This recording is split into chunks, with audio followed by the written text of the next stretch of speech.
kohët me kamata që i bujnë Kosovë, fatkeqësisht. Po ju kuptoj, po na si musliman, si praktikant fetar në Kosovë, për shembull, çka unë si njeri thjesht duhet me ditë kur du me marr një borxh, nëse më thon, për shembull, po që nuk e di, që nuk hyn kamat. Çish funksionon, pak a shumë?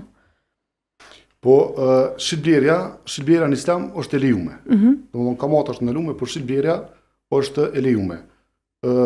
Fatkeqësisht institucionet financiare që punojnë parime islame te na janë dopta, atë nuk e kanë fuqinë e madhe, po janë tregulluar në asnjë forme që nuk ka kamat në ato.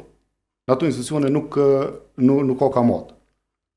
Tash të mujmë ta shpjegoj një produkt për shembull nëse ti e blen një kerr ose një diçka që më kon pak më konkret me kuptuar edhe këta që nuk janë financiera, nëse ti don me ble për shembull një kerr në institucion financiar që punon parime islame edhe një kerr nëse do me ble në bank. Apo kupton?